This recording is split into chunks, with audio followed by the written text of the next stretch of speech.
when you're talking about estate planning, people say, well, I don't have anything.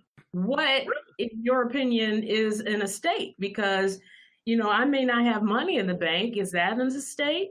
Well, let me say this. It doesn't matter how large or modest it is. Everyone has an estate.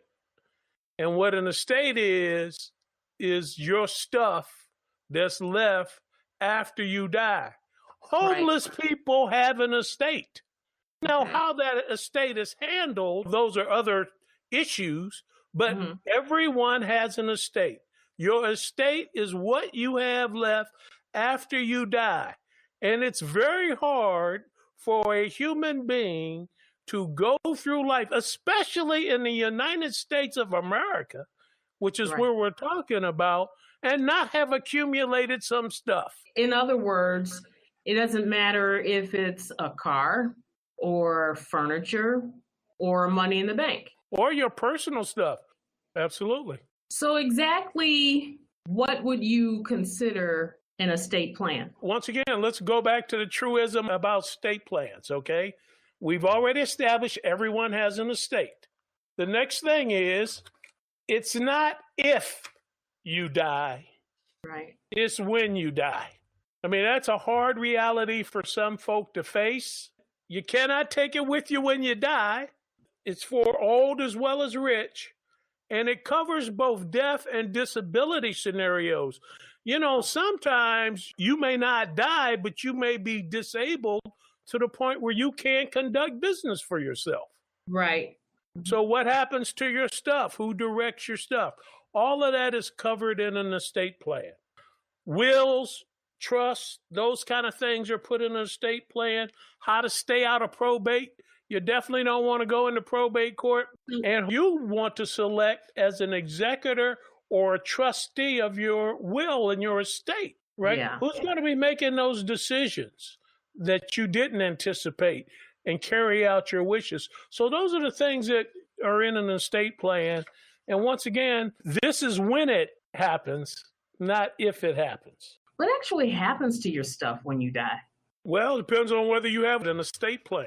If you have an estate plan, you maintain control. You can provide instructions telling people who you want to receive something of yours, what you want to receive, and when you want them to receive it. You can control all of that. And if you don't have a plan, you have no control. Your state has a plan. And I'm pretty sure you're not going to like their plan. The same is true if you're disabled. Remember, estate plans are not just death. Same thing. If you have one, you have control. And if you don't, the state takes control. But read that for me, Randy, of what happens if you die without an estate plan and your stuff goes to... Talk about no control. If your name is on the title of your assets and you can't conduct business due to mental and physical incapacity, only the court appointee can sign for you. The court, not your family, will control how your assets are used to care for you through a conservatorship or guardianship, depending on the term used in your state. It can become expensive and time-consuming. It is open to the public, and it can be difficult to end even if you recover. There you go. All of that because you didn't want to write it down in the first place. MoneySmartLife.org and its affiliates do not provide tax, legal, or accounting advice. This material has been prepared for informational purposes only and is not intended to provide and should not be relied on for tax, legal, or accounting advice. You should consult your own tax, legal, and accounting advisor before engaging in any transaction. The views, thoughts, and opinions expressed belong solely to the author and not necessarily to the author's employer, organization, committee, or other group or individual, either in the past or future.